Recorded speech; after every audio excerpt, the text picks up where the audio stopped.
Hello to my gorgeous subscribers, all 18 of you, I think.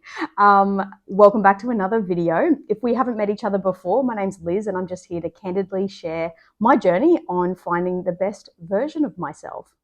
So here we are, part 2 of the adventure. So if you haven't seen my very quick update video that I did last week, my car sort of experienced a bit of a catastrophic fail in the middle of nowhere. So that was a pretty interesting story that I can't wait to share with you. But I was sort of, when I sat down to record my next video, I was like, do I start with that story first, or do I just continue on the road trip in chronological order? And I realized I think my brain will melt if I don't just flow through in chronological order. So here we are. I'm going to continue on the story with part 2. However, that epic chapter is coming up in a following week. So I'm really excited to share that story with you. But as you can probably see by the background scenery, I am back home. I am safe. So spoiler alert, I did manage to figure that situation out. But yeah, I'm just here to share the next chapter of my epic solo road trip journey to Uluru and back. So if you haven't seen part 1 yet, I will link that somewhere, wherever you do that. But in part 1, I left you at Litchfield National Park. And what an amazing day. I only had one night there, but I was still able to capture a fair bit of that gorgeous place. The very next place I stopped off at was a place called Bitter Springs. So there's some hot springs there that I'd heard about. And unfortunately, by the time I got there, Bitter Springs, the springs itself, was closed due to a crocodile sighting. And that's just part of what adventuring in the Northern Territory is all about, right? So the springs was closed, but I decided to stay at the van park close by to the springs anyway, and it was a pretty cool place. As I did in the last video, I'll include some footage as we go along so you can sort of see what I saw in the journey. So I spent just a lovely, relaxed afternoon and evening there at the Bitter Springs van park there, and then I moved on to a place called Daly Waters. Now, I didn't stay the night at Daly Waters, but this place came strongly recommended by not only a dear friend back at home, but by several travellers as I was moving around at different van parks and campsites. So it was the recommendation of several people, so I knew I needed to stop by. So I stopped at this place called Daly Waters. It's this crazy little pub in the middle of nowhere. It's kind of like this, like little water hole in the middle of the bush. And what a quirky place that it is. You walk in and it gives you a bit of an impact the moment you walk in. I'd gotten there before lunch, but I decided I was desperate for a good barista coffee. I hadn't had many of those on this journey yet. It was a bit of an instant coffee situation, and I am a bit of a unforgivable coffee snob. So I decided to give the coffee a go there, and it was actually fabulous. Who would have thought you could get an almond milk flat white in the middle of nowhere? So the coffee was epic. I then decided to have lunch because apparently they serve barramundi that they catch locally, which was pretty awesome. And I have to say, probably the best barramundi I've ever had in my life. It was absolutely beautiful. So yeah, lunch was epic in this really cool place. There was like a shed sitting in front of me with like thongs hanging off it, and having a beer, having this delicious meal. So like lunch was pretty epic, and the people were really cool there. So definitely a place I'll consider staying the night there the next time I go through, because I already am planning to go back. I cannot wait to go back and visit the Northern Territory. So that place was really cool.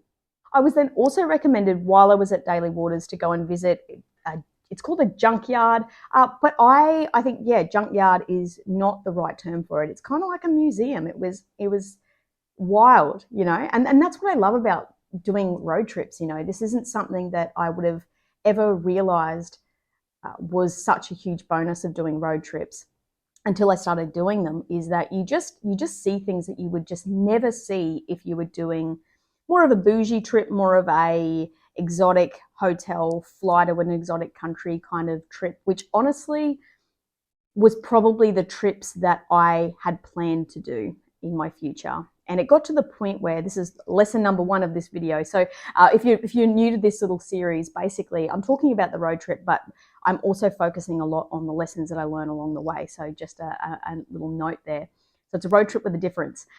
So one of the first lessons that I learned in this portion of the trip was that, yeah, I'm really glad, I think I might have mentioned this in another clip actually, but I'm really glad that things worked out the way that they did in the fact that I financially, you know, I'm doing okay. I'm still fortunate in the fact that I'm not absolutely financially struggling, but I'm still not financially, I wouldn't say I'm financially have a huge amount of freedom. I'm still in a fair bit of debt at the moment. I have 4 lots of debt that I'm paying off at the moment. And I won't be able to have all that paid off until at least the end of next year if I can stick to the plan.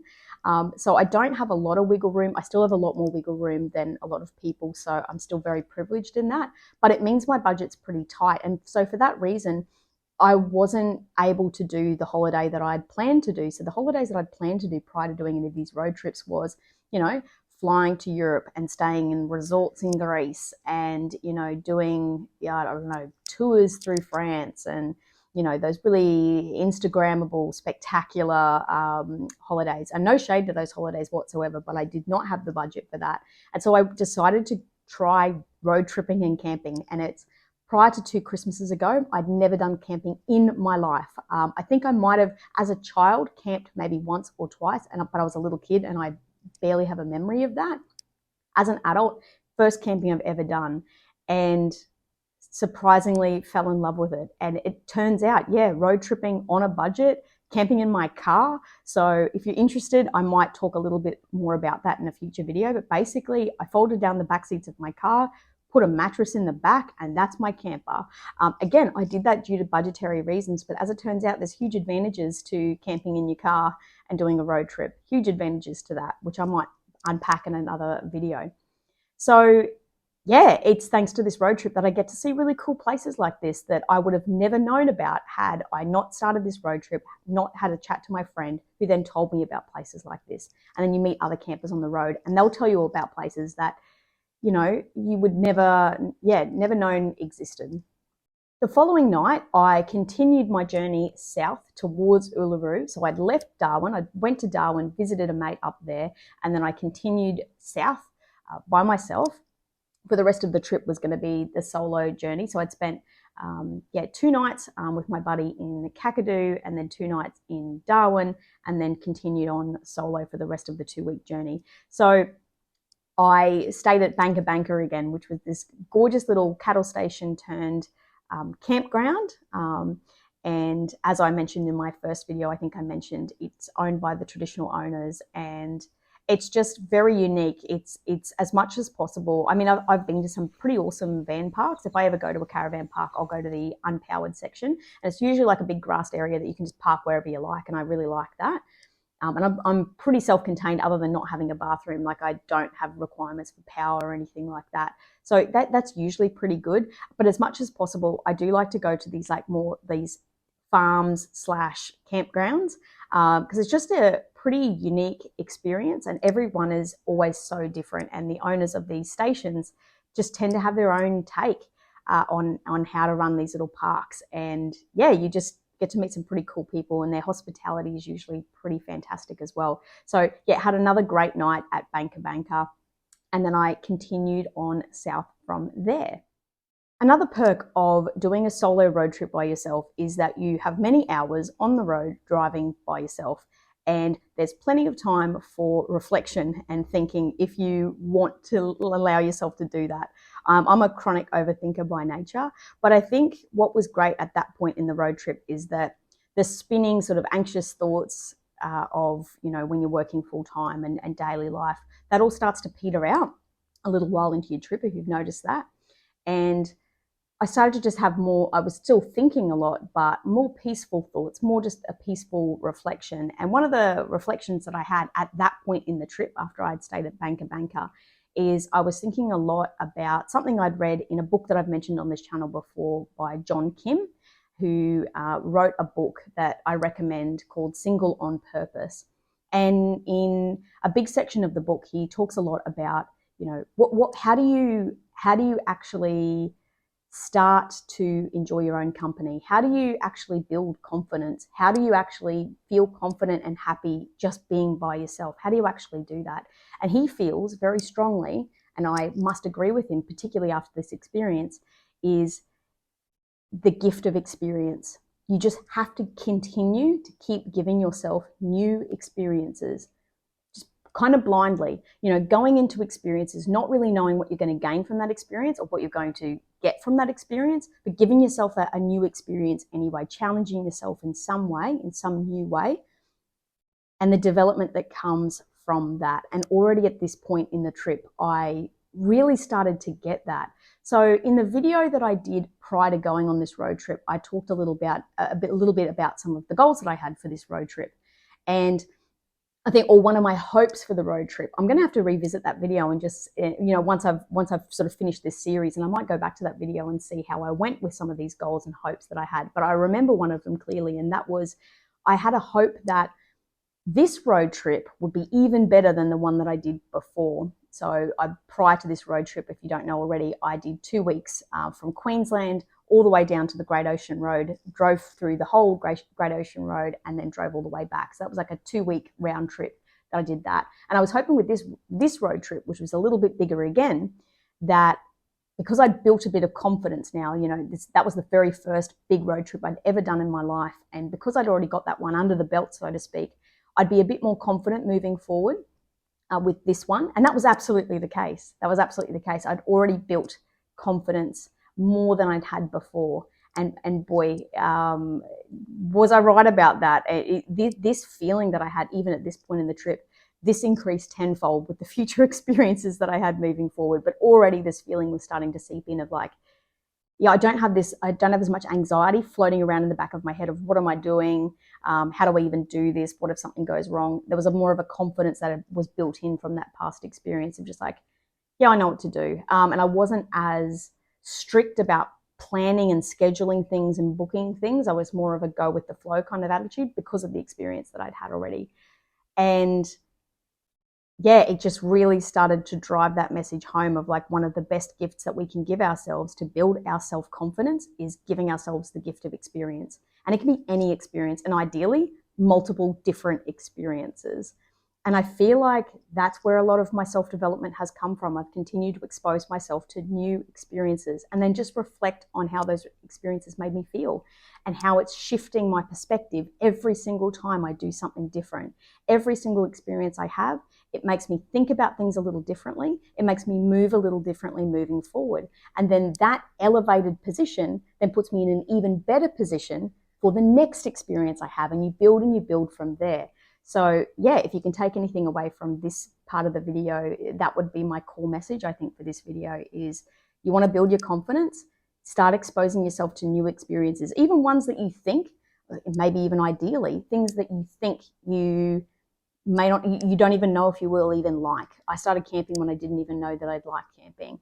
And as it turns out, it's been an immense shift in my self-development since undertaking this new hobby.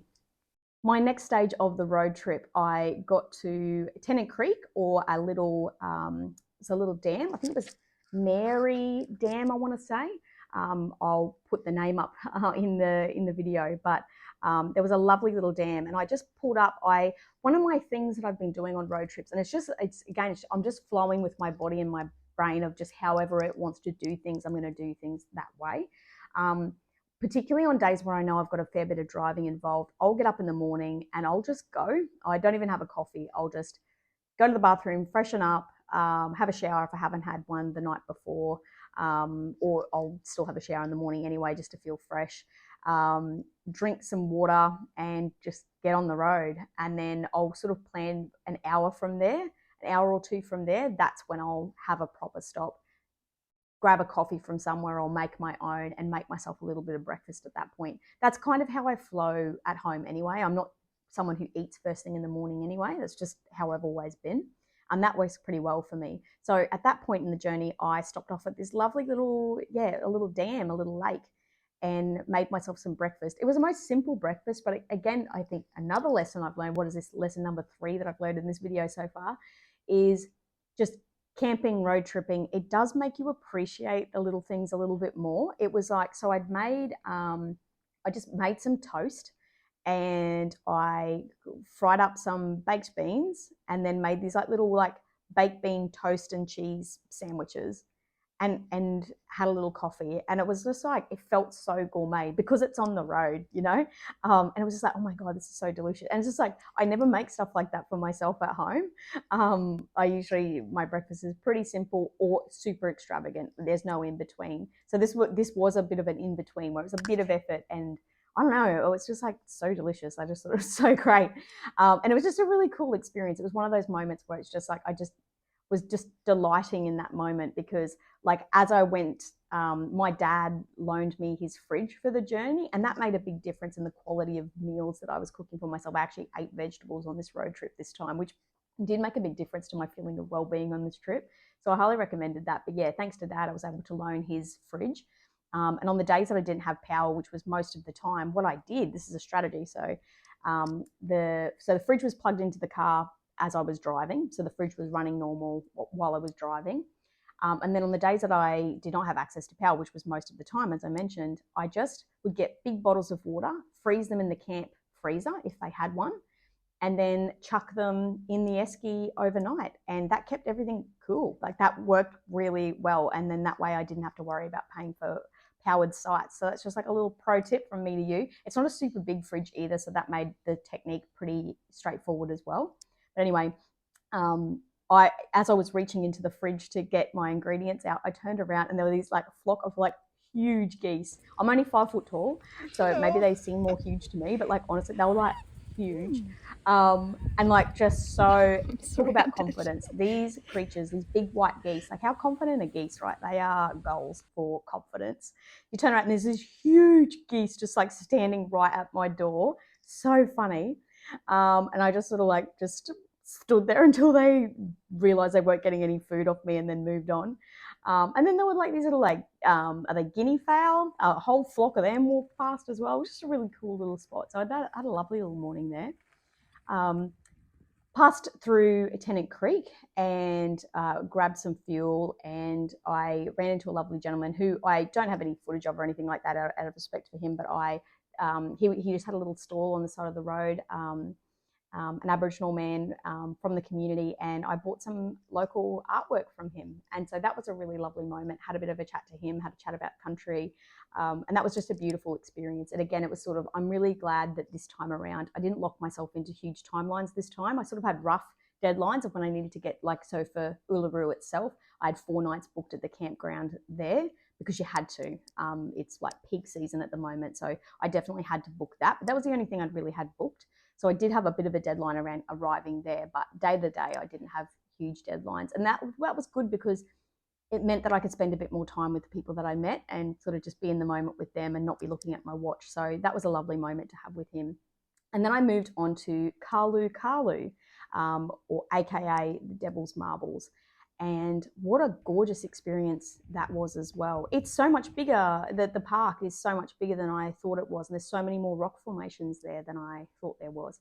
So that was pretty awesome. I really loved the walks there. There's one lookout that you can go to. So for cultural reasons, there are places that you cannot take photos and videos of, and you cannot climb on the boulders themselves. I did spot someone who was doing it anyway, so not great. But there is one place that the traditional owners do allow us to walk up to, and I was the only one up there at the time. It was the middle of the day, so I don't know if that made a difference. And I just took the time to just sit there and just be in the moment. And again, that's something I'm really working quite hard on at the moment, is trying to bring more presence into my life and not be go, go, go all the time. That's always been my nature, because I do value being a human doing instead of a human being. And that's something I'm really trying to work on. And I think this trip, lesson number 4, I think we're up to, just learning how to be in the moment. And that was a lovely moment, just being in the moment up on that lookout. And then I finished the day off moving on to Devil's Marbles Hotel. So it's a pub, again, in the middle of nowhere, and they've got a little campground at the back of the pub. And I so highly recommend going to that place. I loved it there. The campground itself, it's not like the flashiest place in the world, but where is when it's a campground, right? But the facilities were like fine, they were good. But it's just the whole energy of the pub. Like, I just loved the staff there. They were like a home away from home. They're just the loveliest people. I ended up staying there on the way back as well, because I just loved it there so much. And the food is bloody epic. It's all homemade. They don't get anything frozen or brought in or anything like that. They make everything themselves, like all the sauces they make themselves, maybe the chips they buy in, but all the sauces and all the dishes, the like homemade lasagnas, like homemade everything. And you can really tell like the food's fabulous. And I think they've even won awards for their food there. And you can see why. And happy hour at 5 p.m. And so I just felt really, really comfortable there, particularly as a solo woman traveler. And they were just all the people there were just so friendly. Even the other campers there were just so friendly. There was always someone to have a bit of a chat to if I wanted to. And even when I was quite happy being by myself, I was chilling by myself. But yeah, both the times that I was there was plenty of really sweet, friendly people to talk to. And the staff made me feel like I was family. So that was just such a lovely experience. So that's it from me for now. So that is part 2 of the road trip journey. At that point in the journey, I was already having such a ball, already knew this was the best decision, one of the best choices of my life going on this road trip. And I did not even realize at that point how true that statement was. So I can't wait to update you on the next chapter. Thanks so much for watching. I hope you've enjoyed, and I'll see you in the next one.